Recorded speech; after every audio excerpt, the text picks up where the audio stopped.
Hola, nos encontramos para la clase de innovación y emprendimiento respectiva a la unidad 3, que tiene que ver con las herramientas de evaluación de la situación de una empresa o organización. Antes de comenzar, si recordamos un poquitito lo que vimos en las unidades anteriores, vimos en un principio lo que era un emprendimiento, vimos algunos datos del emprendimiento, ¿cierto?, de Chile con respecto a la OCDE, vimos las características que tenían que tener o algunas características que poseen los emprendedores y que es ideal tener para poder emprender un negocio, ¿cierto? Vimos la diferencia entre creatividad y innovación, y vimos esos conceptos básicos que tienen que ver con cómo crear una nueva idea y cómo que me va a poder servir precisamente para poder realizar una innovación. Ahora que ya tenemos esos conceptos y que nos ponemos en la situación de que ya queremos echar a andar nuestro emprendimiento, ¿cierto? Una vez que ya pasamos por el proceso creativo y decidimos realizar la innovación, ¿cierto? Con nuestro emprendimiento, lo que viene ahora es cómo, lo dice ahí el nombre de la unidad, cómo nosotros podemos evaluar la situación de una empresa o organización, ya sea establecida o que están haciendo. Y es de eso es lo que se trata esta unidad, precisamente herramientas de evaluar precisamente estas situaciones. Y en particular, la unidad abarca varios análisis en los cuales nosotros nos vamos en la clase, eh, concentrar en tres, que es el análisis PESTEL, las cinco fuerzas de Porter y el análisis FODA. ¿Ya? En sí, eh, la característica que tienen los tres es que nos va a permitir obtener un diagnóstico o poder hacer un análisis del entorno tanto más macro como más propio de la empresa o emprendimiento para poder tomar decisiones a partir de ellos, ¿ya? Esa es la característica principal que tienen estos tres análisis, que no nos dicen qué hacer, sino que nos entregan información para que nosotros precisamente poder tomar decisiones respecto de lo que nosotros encontramos al realizar estos análisis. Entonces vamos con el primero. El primero es el análisis PESTEL, que es un acrónimo, ¿cierto? Como el que se ve ahí en la pantalla, que tiene que ver la P con los aspectos políticos, la E, la primera E con lo económico, la S con lo sociocultural, la T con lo tecnológico, la segunda E con lo ecológico y la L con lo legal. ¿Cuál es la gracia del análisis PESTEL? O la característica del análisis PESTEL, de acuerdo a lo que podemos estar viendo acá en la pantalla, que es un análisis macro. Hacemos un análisis del entorno no inmediato, de lo que está en Santiago, por ejemplo, si es que estoy emprendiendo un negocio en Santiago, de estos aspectos que aparecen acá en la pantalla, sino que son aspectos macros a nivel país. ¿Ya? Aquí no me importa meterme en el rubro en el cual yo voy a emprender, ni tampoco en mi entorno inmediato, como decía, por ejemplo, una región de lo que pasa en Santiago con respecto a estos temas, sino que a nivel macro, para saber el escenario en el cual está enfrentado mi negocio, ya sea, insisto, un negocio ya establecido o un negocio incipiente o un negocio el cual nosotros queremos empezar a emprender y a lo mejor hacer un análisis para saber si es conveniente o no realizarlo en el momento país en el que nos encontramos. Entonces, esta es la gracia del análisis PESTEL, que es un análisis macro a nivel país sobre cómo está la situación en estos aspectos a nivel, como le decía, macro a nivel país. ¿Ya? Insisto, para saber otra vez el escenario en el cual me encuentro al momento de querer emprender el negocio, en el negocio ya establecido, cómo se encuentra, ¿cierto? Con esta situación. Y me interesa que lo hagamos de inmediato con un pequeño ejemplo. Este ejemplo que está acá tiene relación con una empresa de vinos, ¿ya?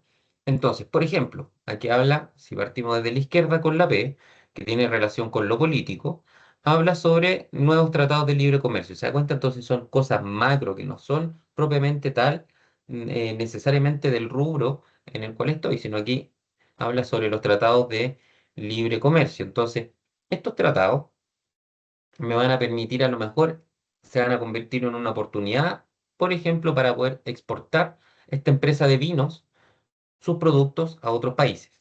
Entonces se da cuenta, es un análisis macro precisamente del tema político.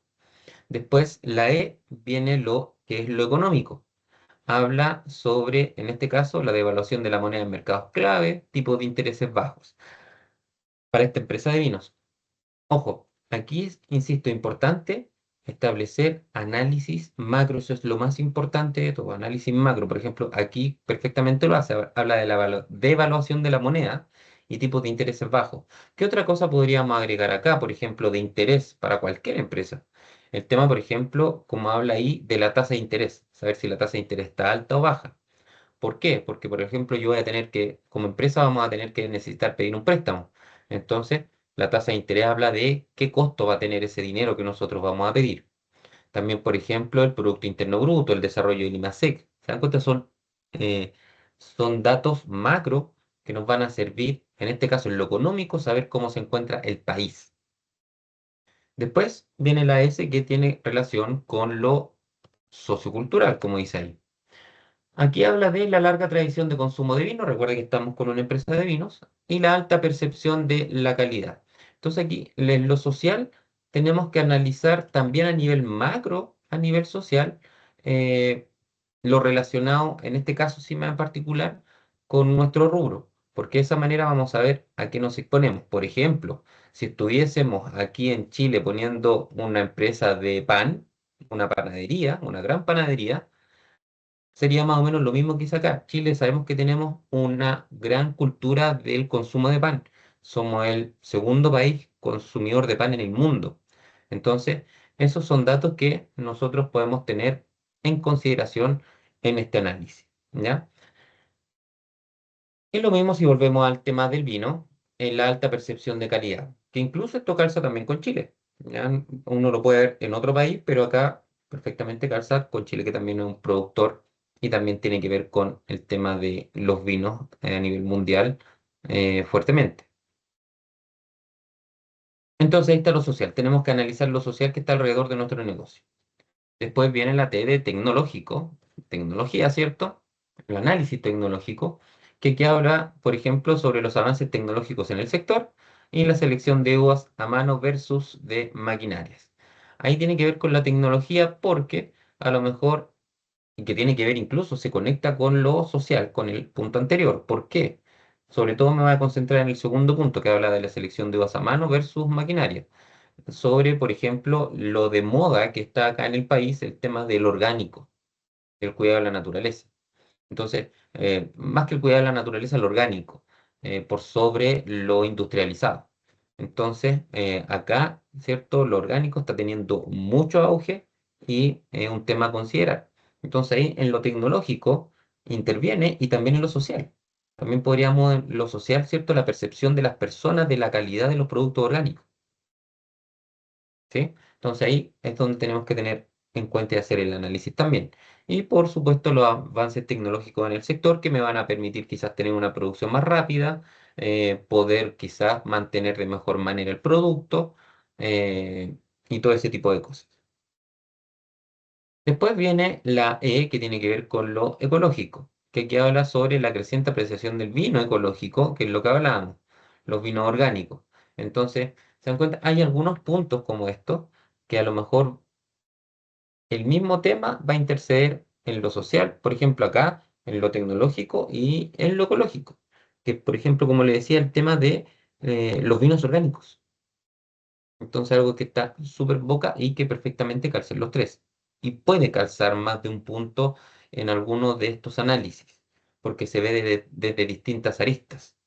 ¿Sí? En lo social, por la percepción que tienen las personas del del vino orgánico, de la calidad de este, en lo tecnológico, el cómo producimos ese vino orgánico, y en lo ecológico, que es la creciente apreciación del vino precisamente ecológico. Y no solamente orgánico, sino que aquí en lo ecológico quizás también tiene que ver también quizás con el uso de pesticidas, que también podría ser un punto que podríamos agregar acá. Entonces, las viñas, por ejemplo, en nuestro productor de vinos, no tratar con pesticidas químicos las parras. Entonces, aquí puede ser otro punto, ¿ya? Entonces, a tenerlo en cuenta. Y finalmente, lo legal, que habla sobre las regulaciones del vino según la organización, la OMS, que tiene relación precisamente con las producciones de vinos. Entonces, ahí en lo legal están el marco precisamente legal sobre lo que estamos hablando, que nos podemos encontrar con respecto a eh, lo que nosotros queremos hacer. Por ejemplo, si no estuviésemos hablando del vino y estamos hablando, por ejemplo, del pisco, estaríamos hablando de la denominación de origen, por ejemplo, sería un aspecto legal a considerar, que el pisco se puede solamente producir en las regiones tercera y cuarta, no se puede producir en ninguna otra parte pisco. Entonces, ahí hay un tema legal que, ¿cierto? En un marco legal a nivel país tenemos que considerar. ¿Ya? Entonces, con el vino no es tan así, pero hay que tener en cuenta las consideraciones y las regulaciones que hay con respecto al vino. Por ejemplo, el etiquetado, la denominación de que si es de reserva o no. Ese tipo de cosas tenemos que tenerlo en cuenta en los aspectos legales. Pero como se puede dar cuenta, cada uno de estos análisis que componen el análisis PESTEL eh, tienen en cuenta el punto al que se refiere a nivel país. Aquí no nos centramos en lo particular, sino que nos centramos en lo general, nivel país. ¿Ya? Entonces, ¿para qué nos va a servir este análisis? Luego que lo tenemos, nos va a servir para poder tomar decisiones. Esa es la gracia de los tres análisis que vamos a ver, que nos van a permitir entregar información para poder tomar decisiones a partir de ello. ¿Ya? No es hacerlos por hacerlos. ¿Ya? Por ejemplo, si yo estoy empezando con un negocio, luego de hacer este análisis PESTEL, yo podría decidir si finalmente emprendo el negocio que quiero o no. O quizás tengo que esperar un tiempo, porque por ejemplo, en el análisis político podemos darnos cuenta que el país está en un proceso de elecciones presidenciales como estamos ahora. Entonces, a raíz de ese análisis, quizás vamos a decir, ¿saben qué? No vamos a emprender de inmediato el negocio, sino que vamos a poder esperar cómo se soluciona esa parte política y después, depende del resultado, vamos a ver si emprendemos o no. Entonces, esa es la gracia de estos análisis, que nos van a permitir, nos van a mostrar el escenario, nivel país en el que nos vamos a encontrar con respecto a nuestro negocio y nos van a permitir tomar decisiones a partir de él. Esa es la única gracia que tienen estos análisis. Entonces, sería el análisis PESTEL. Luego vienen las cinco fuerzas de Porter, que aquí, si con el Pestel estaba a nivel país, aquí bajamos un poquito y a nivel país y general estábamos con el Pestel. En cambio, con las cinco fuerzas de Porter nos vamos a centrar principalmente en el rubro en el cual nosotros vamos a estar instalados. ¿Ya? Solo en el rubro. Por ejemplo, si estamos con los vinos, nos vamos a meter en el mundo del vino y a partir de ese mundo del vino, de ese rubro, vamos a hacer este análisis de las cinco fuerzas de Porter. ¿Se da cuenta? Entonces vamos de lo macro a lo micro. Nos vamos achicando. Entonces, si vemos las cinco fuerzas de Porter, primero son cinco consideraciones que tenemos que tener cuando nosotros hacemos un análisis. Por eso se llaman cinco fuerzas de Porter. Si empezamos con el primero, el número uno, dice nuevos entrantes. Amenaza de nuevos entrantes. Toda industria atractiva que tiene buenos rendimientos atraerá nuevas empresas. Entonces, por ejemplo, si nosotros nos damos cuenta que precisamente el tema del vino está en auge, para que sigamos con el ejemplo anterior, yo tengo que tener en cuenta que si yo voy a poner un negocio o voy a abrir una viña de productora de vinos, tengo que analizar precisamente si tengo riesgo de que entren más empresas relacionadas con lo mismo, porque a lo mejor en la región o en el sector donde yo voy a instalar mi viña, en el momento en que yo la instalo, yo puedo decir, ya, vamos a ser los únicos que estamos acá. Entonces eso nos da una ventaja competitiva con respecto al resto. Pero ahí es donde tenemos que analizar los nuevos entrantes. Porque si el negocio es atractivo y tiene buen rendimiento, nosotros tenemos que asumir que pueden llegar más competidores precisamente al sector donde nosotros creíamos que estábamos solos. Entonces tenemos que tener en cuenta ese precisamente análisis con respecto a los nuevos entrantes. Si hay o no, si la industria es atractiva, van a nacer más empresas de vino, productoras de vino. Entonces hay que tener en cuenta eso. Y teniéndolo en cuenta, uno toma decisiones. Recuerda que todo esto es para poder tomar decisiones. Luego está el número dos, que tiene que ver con los proveedores, que es la segunda fuerza de deporte. Que dice que el poder de negociación de los proveedores tiene relación estrictamente con eso, la capacidad de los proveedores para poner a la empresa bajo presión, dependencia de pocos proveedores, accesibilidad a las materias primas. ¿De qué habla esto? Para que lo aterricemos. Yo cuando voy a poner un negocio o ya tengo un negocio, tengo que hacer un análisis de los proveedores que voy a tener. ¿Por qué? Porque si en el rubro donde estoy dependo, por ejemplo, de uno o dos proveedores y no hay más, ¿cierto? Proveedores a los cuales acudir, ya sea por distancia, o sea, porque simplemente no hay más, los proveedores van a tener gran poder de negociación con respecto a nosotros. Porque, por ejemplo, si yo le pido al proveedor que me baje los precios, o que me haga, por ejemplo, el delivery gratis, o que necesito cierta característica de la materia prima que me está enviando, el proveedor, como va a tener alto poder de negociación, quizás me va a decir que no. Y yo, como empresa que le estoy comprando, no voy a tener mucho más que decir. ¿Sí? Entonces, ahí tenemos que analizar el tema de los proveedores. Si hay pocos, si hay hartos. Si hay pocos proveedores a los cuales acudir, los proveedores van a tener eh, más capacidad de negociación que nosotros. Y si hay muchos proveedores, va a ser lo contrario. Nosotros como clientes vamos a tener más poder de negociación con respecto a los proveedores, porque fácilmente si no me satisface un proveedor, me cambio a otro proveedor y le compro a otro las materias primas o lo que necesito para poner en marcha mi negocio. Entonces ese análisis también hay que hacerlo. Luego está la tercera fuerza de Porter, que tiene que ver con los clientes, que ahí cambia el protagonista. En la segunda fuerza de Porter, nosotros, el proveedor, con nosotros éramos los protagonistas, ¿cierto? Donde el proveedor, para nosotros, íbamos a ver si tenía gran poder de negociación o no, si es que eran pocos proveedores o hartos. En cambio, ahora el cliente es el que pasa a tener el protagonismo. ¿Por qué? Porque es el poder de negociación de los clientes. La capacidad de los clientes para poner a la empresa bajo presión, dependencia de unos pocos clientes, grado de dependencia. Entonces, si yo tengo mi negocio, ya no estoy hablando de los proveedores, estoy hablando de los clientes que voy a tener. Si yo, por ejemplo, soy una empresa de retail, mis clientes van a tener poco poder de negociación conmigo. Porque si el cliente puede tener tantos clientes, por ejemplo, las empresas de retail son tantos los clientes que tienen, que si una persona o un cliente quiere negociar el precio de un producto, el vendedor de mi empresa le va a decir, no, no se negocia y chao. Ya lo más, ese cliente o compra o va a ir a comprar a otro lado, pero va a ser un cliente de entre los millones que tengo. Entonces, ahí el cliente va a tener poco poder de negociación y voy a tener yo el toro por las astas de alguna manera. Pero, por el contrario, yo puedo ser una empresa que le vende a otras empresas. Y sucede muchas veces eso, que a veces mi empresa, como le vende a otras empresas, mis clientes son poquitos. A lo mejor mi negocio, el rubro es tan acotado que mis clientes son dos o tres. Y con esos dos o tres clientes, mi empresa se sostiene. Entonces, si uno de esos tres clientes quizás me dice, no, me voy a cambiar a otro proveedor o me deja de comprar, yo voy a perder mucho. Entonces ahí el cliente va a tener alto poder de negociación.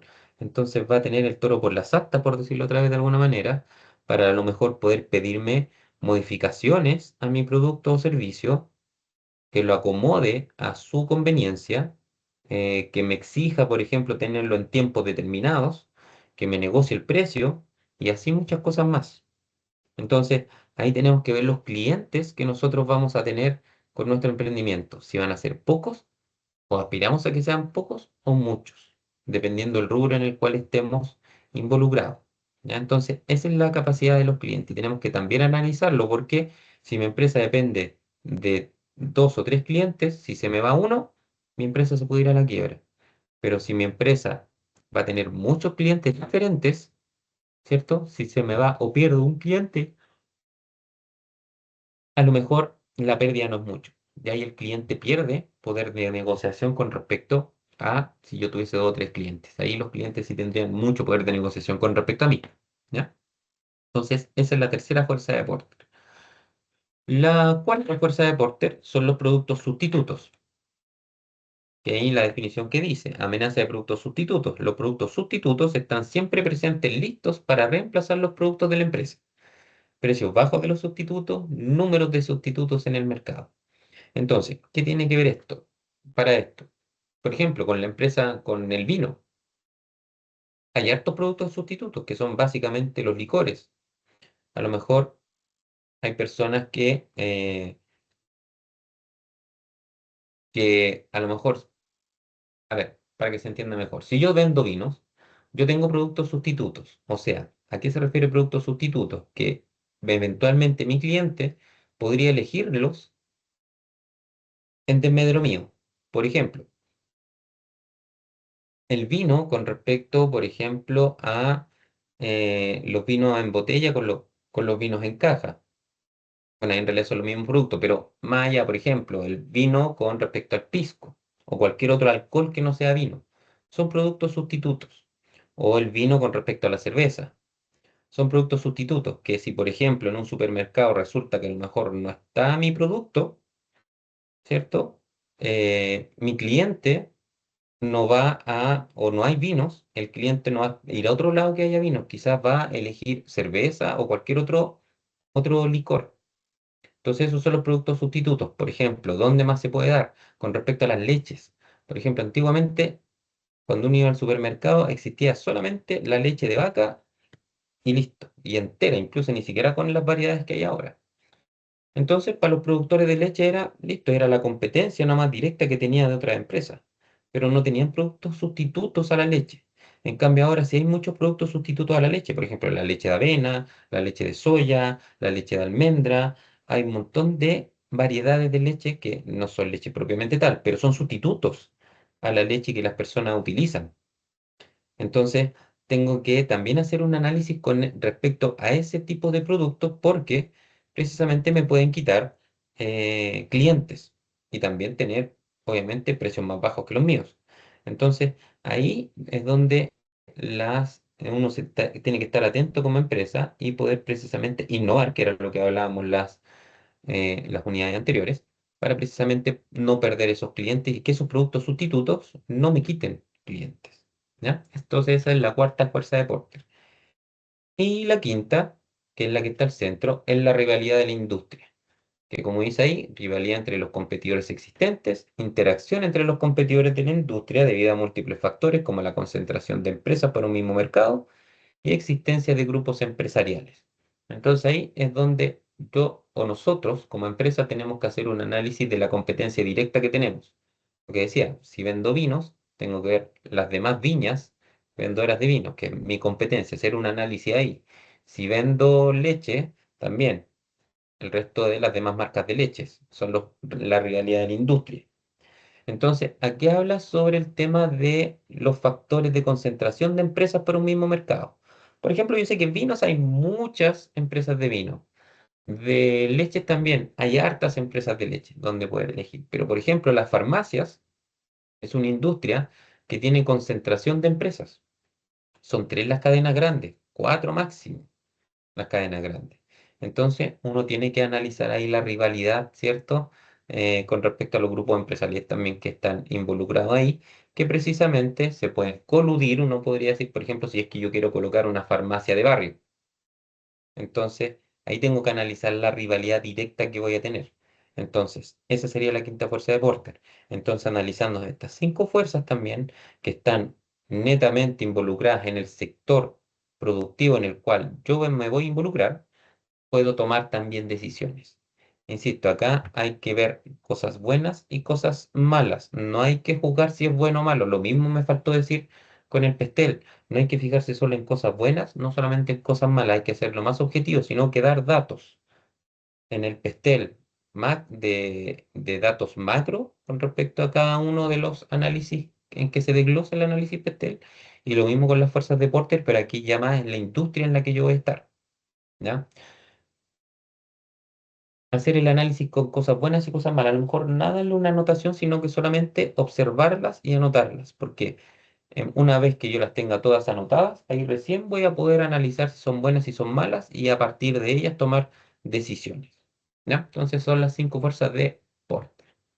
Y finalmente tenemos el análisis FODA, que es un análisis ya más interno propio de la empresa, precisamente para analizar lo que significa ahí cada una de las siglas FODA, que son fortalezas, oportunidades, debilidades y amenazas propias de la empresa. Cuando hablamos de fortalezas y oportunidades, tienen que ver con cosas externas a la empresa, están inmediatamente fuera que me pueden ayudar o que me pueden perjudicar. Perdón, ahí me equivoqué. Son fuerzas, fortalezas y debilidades tienen que ver con lo propio de la empresa, con lo interno, y las oportunidades y las amenazas con el entorno de la empresa. Ahí sí, perdón, cometí un pequeño error. ¿Ya? Entonces analicemos cada una de ellas. Primero las fortalezas. Recuerde, fortalezas y debilidades tienen que ver con lo propio de la empresa. Entonces, ¿cómo yo identifico fortalezas? Uno puede hacerse preguntas tipo, que aquí hay algunas, pero no son las únicas, para poder precisamente identificar cuáles son las fortalezas internas de una empresa. Por ejemplo, ¿qué es lo que hacemos bien? ¿Qué hace que nuestra empresa sea especial? ¿Qué es lo que le gusta de nuestra organización a a la audiencia objetivo o a nuestros clientes? ¿Se da cuenta? Son preguntas que tienen relación con nosotros como empresa, de lo interno, qué es lo que nosotros hacemos bien como empresa. Entonces, es lo interno. ¿Ya? Estas son algunas preguntas, pero se podrían hacer más. Entonces, esto es lo positivo, las fortalezas. Después vienen las debilidades, que es lo mismo, que también está relacionado con lo propio de la empresa, pero con lo negativo, entre comillas negativo. ¿Sí? Por eso se llaman debilidades. Y también hay algunas preguntas tipos que se pueden hacer, que estas son algunas, pero no son todas. Uno puede inventar más preguntas, puede hacerlo de otra manera. Esto no está escrito en piedra. Entonces, algunas preguntas que nos podemos hacer para identificar o detectar debilidades. ¿Qué iniciativas no funcionan bien y por qué en la empresa? ¿Qué se podría mejorar en la empresa? ¿Y qué recursos podrían favorecer el rendimiento en la empresa? Entonces, ahí son más preguntas. Entonces, se da cuenta, las fortalezas tienen que ver con las cosas que hacemos bien como empresa y las debilidades tienen que ver con las cosas que hacemos mal o no tan bien como empresa, en lo interno. ¿Ya? Y luego viene lo externo, que es externo a la empresa, que son las oportunidades.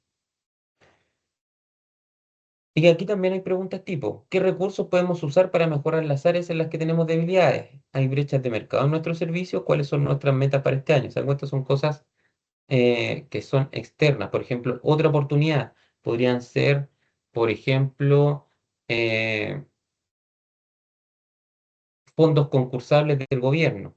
Si yo estoy iniciando una pequeña empresa, entonces ahí tengo una oportunidad que no depende de mí, ¿cierto? Yo puedo postular, pero no depende de mí si me lo gano o no, sino que es algo externo a lo que yo podría echar mano. ¿Sí? Entonces esas son las oportunidades en lo externo a la empresa que yo podría eventualmente aprovechar.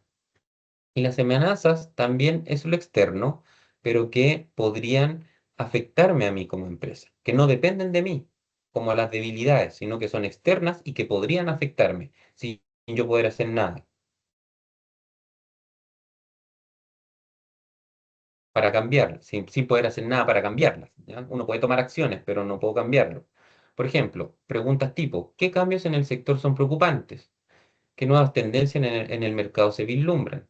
¿En qué áreas nos supera la competencia? ¿Se dan cuenta? Ahí ya no tiene que ver con lo propio de la empresa, tiene que ver con lo que está afuera. Entonces las amenazas son cosas que nos podrían afectar, pero que eh, nosotros podríamos tomar decisiones. Precisamente para eso se hace este análisis, para poder eh, tomar acciones sobre lo que nosotros detectamos. ¿Ya? Ahora bien, aquí tengo otro cuadrito que no está dentro del contenido, pero siento yo que es un resumen bastante bueno. ¿Cuál es la gracia del análisis FODA? Que tanto lo interno, que dice arribita, ¿cierto?, respectivo con las fortalezas y las debilidades, ¿por qué es importante detectarlas? Porque las fortalezas, la idea es mantenerlas y potenciarlas, las debilidades, ver cómo las podemos mejorar, que tiene que ver con lo interno, ¿cierto? Cómo potencio lo bueno, cómo mejoro lo malo, y las oportunidades y amenazas, que es lo externo, con respecto a las oportunidades, es cómo yo puedo tomar esas oportunidades para aprovecharlas a mi favor como empresa, y las amenazas es qué acciones puedo tomar nosotros con estas amenazas que hay que hay en lo externo para que no me afecten. Por eso es importante hacer este análisis FODA. ¿Ya? Y aquí hay más preguntitas, está como más ordenadito. Si se fija, dice a fortaleza y debilidades, y arriba dice interno. Y las oportunidades y amenazas, como dice abajito, tiene relación con lo externo. Y las fortalezas y las oportunidades, como dice al lado izquierdo, tiene que ver con lo positivo, tanto interno como externo. Y al lado derecho, lo negativo, que tiene que ver con las debilidades y amenazas, que también es debilidades internas y amenazas con lo externo. Y hay más preguntas, además de las anteriores, que nos podemos hacer, preguntas tipo también que nos podemos hacer para poder identificar si es que poder identificar estas fortalezas, debilidades, oportunidades y amenazas. Por ejemplo, las fortalezas, veamos alguna, dice, ¿qué hacemos bien? ¿En qué área superamos a nuestros competidores? ¿Qué es lo único en nuestro negocio, producto o servicio? ¿Qué es único? Entonces ahí podríamos, algunas preguntas con las que podemos identificar fortaleza. Más preguntas.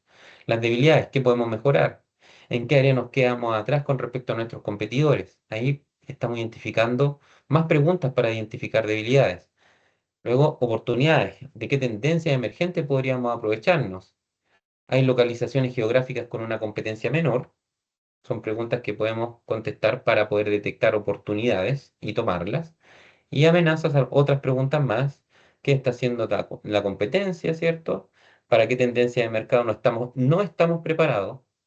Entonces, de esa manera, identificamos las amenazas y las podemos incluso transformar como oportunidades. Incluso puede pasar eso, así que ojo, ¿ya? Así que ahí está más eh, resumido el análisis FODA. Y con eso tenemos los contenidos de esta unidad. Entonces, para hacer un breve resumen, cuando nosotros hablamos del análisis PESTEL, estamos hablando de un análisis macro a nivel país, ¿cierto?